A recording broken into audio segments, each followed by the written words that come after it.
दोस्तों नमस्कार, स्वागत है एक बार फिर से आज की बड़ी और ताजा खबरों में। आपको बता दें कि किसानों ने किया बड़ा ऐलान, 28 मार्च को जलाएंगे नए कृषि कानूनों की कॉपियां। वहीं कृषि कानूनों को लेकर सभी विपक्षी पार्टियां हुई एकजुट, सरकार पर बनाएंगी दबाव। वहीं पश्चिम बंगाल चुनाव में पहले राउंड में ममता दीदी आगे, मुश्किलों में घिरी भाजपा। वहीं पीएम मोदी का बड़ा ऐलान, बोले असम में एनडीए पर विश्वास, राज्य में बनेगी डबल इंजन की सरकार। वहीं ममता बनर्जी का पीएम मोदी पर तगड़ा हमला, बोली बीजेपी यहां आकर कहती है विकास नहीं हुआ तो फिर दिल्ली में क्या हुआ। वहीं राहुल गांधी ने केंद्र को बताया उद्योगपतियों की सरकार, बोले पहले 400 रुपए का था रसोई गैस सिलेंडर, लेकिन अब 900 का हो गया। वहीं पीएम मोदी पर बरसे टीएमसी नेता अभिषेक बनर्जी, पीएम मोदी को दी खुली बहस की चुनौती। वहीं पेट्रोल डीजल के बढ़ते दामों के खिलाफ जम्मू कांग्रेस का अनोखा प्रदर्शन, गले में राजनाथ सिंह का फोटो लगाकर जताया विरोध। वहीं कांग्रेस नीति यूडीएफ ने अपना घोषणा पत्र किया जारी, हड़ताल और विरोध प्रदर्शन पर पाबंदी का किया वादा। वहीं महाराष्ट्र के गृह मंत्री पर वसूली के आरोप से सियासी भूचाल,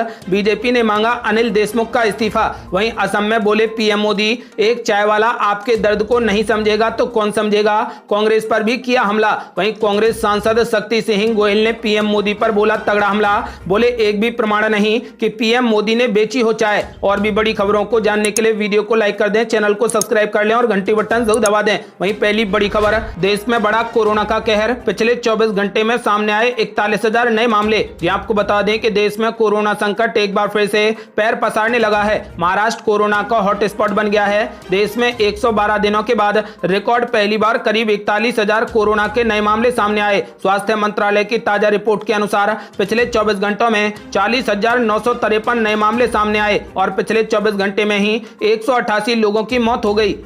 अगली बड़ी खबर, किसानों का बड़ा ऐलान, 28 मार्च को जलाएंगे नए कृषि कानूनों की कॉपियां। ये आपको बता दें कि भारतीय किसान यूनियन के उत्तर प्रदेश अध्यक्ष राजीव सिंह यादव ने कहा कि आंदोलन अभी जारी रहेगा। ऐसे में किसान गांव नहीं जाएंगे, यहां बॉर्डरों पर रहकर सादगी से होली मनाई जाएगी। उन्होंने कहा कि होलिका दहन वाले दिन 28 मार्च को नए कृषि कानूनों की कॉपियों को जलाया जाएगा। इसके लिए आधा दर्जन जगहों को चिन्हित कर लिया गया है। सरकार के खिलाफ नाराजगी जताते हुए राजवीर सिंह यादव ने कहा कि उसे किसानों का दुख दर्द की कोई परवाह नहीं है। किसानों के धरने को नजरअंदाज करते हुए वो लगातार कठोर बनी हुई है। उन्होंने कहा कि किसानों के धरना स्थलों पर होने वाली होली पूरे तरीके से शांतिपूर्ण होगी और इसमें किसी भी तरीके की बयानबाजी नहीं होगी। भारतीय किसान यूनियन के राष्ट्रीय मीडिया प्रभारी धर्मेंद्र मलिक ने कहा कि होली एक बड़ा त्योहार है, ऐसे में किसान त्योहार तो जरूर मनाएंगे, लेकिन वे इसके लिए घरों पर नहीं जाएंगे। उन्होंने कहा कि जब तक सरकार तीनों कृषि कानूनों को वापस नहीं ले लेती है, तब तक ये आंदोलन लगातार जारी रहेगा।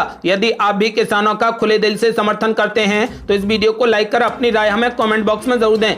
अगली बड़ी खबर, कृषि कानूनों के खिलाफ सभी विपक्षी पार्टियां हुई एकजुट, सरकार पर बनाएंगी दबाव। ये आपको बता दें कि उत्तर प्रदेश के मेरठ में आम आदमी पार्टी की किसान महापंचायत में पहुंचे राज्यसभा सांसद संजय सिंह ने मीडिया से बातचीत में कहा कि अलग अलग राजनीतिक पार्टियां अपनी अपनी महापंचायतें कर रही हैं। सभी पार्टियां अब कृषि कानूनों के खिलाफ एकजुट हैं और सरकार पर दबाव बनाएंगी, लेकिन इन पंचायतों को लेकर कोई प्रतियोगिता नहीं है, ये किसानों के भले के लिए है। उन्होंने कहा कि रैली सभा महापंचायतों को लेकर किसी से कोई कंपटीशन नहीं है। संजय सिंह ने कहा कि किसानों को लेकर सब लोग एक साथ हैं, सभी विपक्षी पार्टियां एक साथ हैं। उन्होंने कहा कि कृषि कानून को वापस कराने के लिए जितनी क्षमता है वहां तक लगाएंगे। संजय सिंह ने कहा कि महापंचायतें जितनी होंगी और उतनी ही बात दूर तक जाएगी, इसलिए ज्यादा से ज्यादा महापंचायतें होनी चाहिए। सभी पार्टियां एकजुट होकर पंचायतें करें और सरकार पर दबाव बनाएं ताकि जल्द से जल्द कृषि कानून रद्द किया जा सके। यदि आप भी संजय सिंह का समर्थन करते हैं तो इस वीडियो को लाइक कर अपनी राय हमें कमेंट बॉक्स में जरूर दें।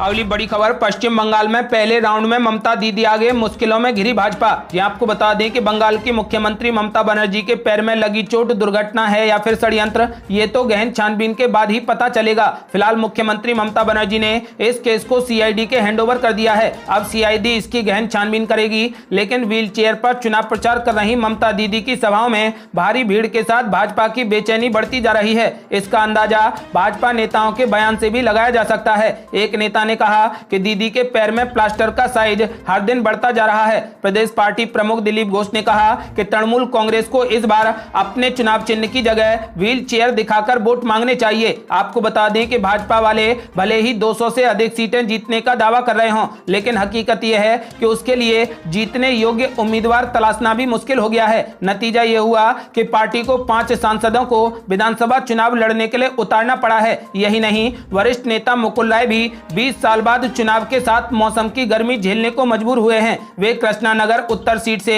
चुनाव लड़ेंगे। कई चुनाव पूर्व सर्वेक्षणों के अनुसार प्रदेश में तीसरी बार तृणमूल कांग्रेस की सरकार बनेगी। इसके बाद ध्रुवीकरण की कोशिशें भी तेज हो गई हैं। प्रधानमंत्री नरेंद्र मोदी ने एक चुनावी सभा में पुलवामा और बटला हाउस का भी जिक्र किया। हालांकि पश्चिम बंगाल का मिजाज समझने वालों के अनुसार मतदाताओं पर इसका असर होने की बिल्कुल भी उम्मीद नहीं है। भाजपा के कुछ नेता पश्चिम बंगाल में नागरिकता कानून और एनआरसी लागू करने की भी बात कर रहे हैं। हालांकि असम में पार्टी इनकी चर्चा से भी बच रही है। राजनीतिक विश्लेषकों का कहना है कि अनेक तृणमूल नेताओं ने ये सोचकर पाला बदला था कि प्रदेश में अगली सरकार भाजपा की बन सकती है। अब जब भाजपा के लिए मुश्किलें बढ़ती जा रही हैं, तो आगे चलकर कुछ नेताओं की तृणमूल कांग्रेस में घर वापसी हो सकती है। विश्लेषक एक और बात कर रहे हैं, लेफ्ट कांग्रेस आईएसएफ गठबंधन नतीजों में उतना भी कमजोर नहीं रहेगा जितना सर्वेक्षणों में दिखाया गया है। आपको बता दें कि फिलहाल ममता दीदी पहले चरण में सबसे आगे हैं। यदि आप भी चाहते हैं कि बंगाल में टीएमसी की सरकार बने, तो इस वीडियो को लाइक कर अपनी राय हमें कमेंट बॉक्स में जरूर दें। अगली बड़ी खबर, पीएम नरेंद्र मोदी का बड़ा ऐलान, बोले असम में एनडीए पर विश्वास, राज्य में बनेगी डबल इंजन की सरकार। यह आपको बता दें कि प्रधानमंत्री नरेंद्र मोदी ने शनिवार को असम के तिनसुकिया के चबुआ में जनसभा को संबोधित किया। पीएम नरेंद्र मोदी ने कांग्रेस पर जमकर निशाना साधते हुए कहा कि मुझे कांग्रेस पार्टी को देखकर दुख होता है जिन्होंने 50 से 55 साल देश पर राज किया। वो उन लोगों का समर्थन करते हैं जिन्होंने देश की चाय की छवि को खराब करने की कोशिश की है। क्या आप ऐसी पार्टी को बख्शेंगे? क्या उन्हें सजा नहीं दी जानी चाहिए? पीएम मोदी ने कहा कि राजनीति में कांग्रेस ने अपना स्तर गिरा दिया है। असम में जनता कांग्रेस को सबक सिखाएगी। पीएम मोदी ने कहा कि कांग्रेस असम की संस्कृति को भूल चुकी है। कांग्रेस असम का मजाक बनाती है। पीएम नरेंद्र मोदी ने साफ कहा कि असम के लोगों का एनडीए पर विश्वास है, इसलिए राज्य में डबल इंजन की सरकार बनेगी। अगली बड़ी खबर, ममता बनर्जी ने मोदी सरकार पर बोला तगड़ा हमला, जनता से की अपील बीजेपी को बंगाल से ही नहीं बल्कि देश से भी बाहर निकाला जाए। यहाँ आपको बता दें कि पश्चिम बंगाल के मुख्यमंत्री ममता बनर्जी विधानसभा चुनाव से पहले भारतीय जनता पार्टी पर लगातार हमलावर हैं। उन्होंने पनसुखिया में कहा कि बीजेपी यहाँ आती है और ये कहती है कि विकास नहीं हुआ, तो फिर दिल्ली में क्या हुआ। ममता बनर्जी ने आगे कहा कि अगर वे लंबे समय तक सत्ता में रहेंगे तो वे देश को भी बेच देंगे। इससे पहले राज्य की मुख्यमंत्री और टीएमसी सुप्रीमो ममता बनर्जी ने शनिवार को खेजूरी रैली में बीजेपी पर बड़ा हमला बोला। ममता बनर्जी ने लोगों से अपील करते हुए कहा कि इस तरीके से खेल खेलिए कि बीजेपी देश से ही बाहर हो जाए। आपको बता दें कि पश्चिम बंगाल के मुख्यमंत्री ने आगे कहा कि बीजेपी को नोटबंदी के धन पीएम केयर फंड को लेकर स्थिति स्पष्ट करनी चाहिए। उन्होंने कहा कि सामंती जमींदारों की पार्टी भाजपा ने लाखों करोड़ों रुपए धन चुरा लिया है। आपको बता दें कि इससे पहले पश्चिम बंगाल की मुख्यमंत्री ममता बनर्जी ने पूर्वी मेदिनीपुर में रैली में अधिकारी परिवार पर निशाना साधते हुए कहा कि भगवान का शुक्र है कि मीर जाफरों ने पार्टी छोड़ दी है, अब जाकर मुझे सुकून मिला है, हम बच गए हैं। ममता बनर्जी ने बीजेपी की आलोचना करते हुए उसे दुनिया में सबसे बड़ी लुटेरी पार्टी करार दिया और कहा कि उसे राज्य में कभी भी सत्ता में नहीं आने देना चाहिए। पूर्वी मेदिनीपुर जिले के हल्दिया में एक चुनावी रैली को संबोधित करते हुए ममता बनर्जी ने भगवा पार्टी पर दंगों की साजिश रचने और लोगों की हत्या करने तथा दलित लड़कियों को प्रताड़ित करने का भी आरोप लगाया। ममता बनर्जी ने कहा कि बीजेपी दंगेई पार्टी है और पश्चिम बंगाल तो क्या, इसे देश से भी बाहर करना चाहिए। अगली बड़ी खबर, बंगाल के खड़गपुर में गरजे पीएम मोदी, बोले जोर से छाप कमल पर लगाना। ये आपको बता दें कि पीएम नरेंद्र मोदी ने पश्चिम बंगाल के खड़गपुर में एक चुनावी जनसभा को संबोधित किया। उन्होंने कहा कि बंगाल में भाजपा की सरकार बनना निश्चित है। पीएम मोदी ने कहा कि उन्हें गर्व है कि दिलीप घोष जैसे नेता भाजपा के पास हैं। उन पर अनेक हमले हुए, उन्हें मौत के घाट उतारने की भी कोशिश हुई, लेकिन वो बंगाल के उज्जवल भविष्य का प्रण लेकर चल पड़े और आज पूरे बंगाल में नई ऊर्जा भर रहे हैं। पीएम नरेंद्र मोदी ने कहा, ये मेरा सौभाग्य है कि आज इतनी बड़ी संख्या में आप सभी भाजपा को आशीर्वाद देने आए हैं। आपका ये उत्साह साफ साफ कह रहा है कि इस बार बंगाल में भाजपा की सरकार बनेगी। पीएम नरेंद्र मोदी ने आरोप लगाया कि ममता बनर्जी के सांसद भतीजे अभिषेक बनर्जी राज्य में सिंगल विंडो हैं और उन्हें पार किए बिना कोई भी काम नहीं होता। पीएम मोदी ने तृणमूल कांग्रेस की प्रमुख ममता बनर्जी पर ऐसा प्रशासन चलाने का आरोप लगाया जिसमें तोलाबाज यानी उगाही करने वाले और भ्रष्ट लोग भरे पड़े हैं। उन्होंने कहा कि ये चुनाव विधायक, मंत्री या फिर मुख्यमंत्री को बदलने का नहीं बल्कि सोनार बांग्ला के निर्माण का संकल्प है। पीएम मोदी ने कहा कि बंगाल ने कांग्रेस के कारनामे देखे हैं, वाम दल की बर्बादी को अनुभव किया है और टीएमसी ने आपके सपनों को चकनाचूर कर दिया है। पिछले 70 साल में यही देखा है। हमें 5 साल का मौका दीजिए, 70 साल की बर्बादी को मिटाकर रख देंगे। उन्होंने जनता से अपील की है कि इस बार जोर से छाप कमल पर लगाना और उन्होंने साफ कह दिया कि इस बार बंगाल में बीजेपी की ही सरकार बनेगी। आपका क्या मानना है? क्या इस बार बीजेपी बंगाल में जीत सकती है? अपनी राय हमें कमेंट बॉक्स में जरूर दें। अगली बड़ी खबर, राहुल गांधी ने मोदी सरकार को बताया उद्योगपतियों की सरकार। बोले पहले 400 रुपए का मिलता था रसोई गैस सिलेंडर, लेकिन अब 900 का हो गया। ये आपको बता दें कि असम विधानसभा चुनावों के लिए कांग्रेस ने अपना घोषणा पत्र जारी कर दिया है। घोषणा पत्र में कांग्रेस द्वारा आम जनता को 5 गारंटी दी गई हैं। वहीं कांग्रेस नेता राहुल गांधी भी असम के दौरे पर हैं। असम के जोरहाट में रैली को संबोधित करते हुए राहुल गांधी ने कहा कि यूपीए के समय में रसोई गैस सिलेंडर मात्र 400 रुपए में मिलता था, लेकिन एनडीए के समय में ये सिलेंडर 900 रुपए का मिलता है। नरेंद्र मोदी कहते हैं कि हर घर में गैस पहुंचा दिया। फायदा किसको हुआ? गरीब परिवारों को नहीं बल्कि 2 से 3 उद्योगपतियों को फायदा मिला है। राहुल गांधी ने कहा कि उद्योगपतियों के करों और ऋणों को केंद्र सरकार माफ कर रही है, लेकिन आपके लिए कुछ भी नहीं किया जा रहा। राहुल गांधी ने कहा यह सरकार सिर्फ हम दो हमारे दो के लिए काम कर रही है। इसमें गरीबों, किसानों, छोटे व्यापारियों के लिए नहीं सोचा जा रहा। बढ़ती कीमतों पर राहुल गांधी ने निशाना साधते हुए कहा कि आपकी जेब से पैसा निकालकर सरकार पूंजीपतियों की जेब में डाल रही है। मोदी सरकार बस यही कर रही है, इसलिए आपसे निवेदन है मोदी को वोट ना देकर कांग्रेस को वोट दें। अगली बड़ी खबर, पीएम मोदी पर जमकर बरसे टीएमसी नेता अभिषेक बनर्जी। पीएम मोदी को दी खुली बहस की चुनौती। यहां आपको बता दें कि पश्चिम बंगाल विधानसभा चुनाव से पहले भारतीय जनता पार्टी और तृणमूल कांग्रेस के बीच चुनावी संग्राम दिलचस्प हो गया है। तृणमूल कांग्रेस के सांसद अभिषेक बनर्जी ने प्रधानमंत्री नरेंद्र मोदी के आरोपों का बिंदुवार जवाब दिया। यही नहीं, उन्होंने प्रधानमंत्री नरेंद्र मोदी के लिए बहस की खुली चुनौती भी दे दी है। पीएम मोदी ने बंगाल में चुनाव प्रचार के दौरान टीएमसी पर भ्रष्टाचार का आरोप लगाया था। ममता बनर्जी के भतीजे अभिषेक बनर्जी ने कहा कि पीएम मोदी कहते हैं दीदी ने कहा खेला होवे और हम कहते हैं कि विकास होवे। उन्होंने कहा कि विकास होना चाहिए, लेकिन बीजेपी का विकास किसानों की जान ले रहा है। प्रधानमंत्री ने 15 लाख रुपए देने का वादा किया था, क्या आपको पैसे मिले?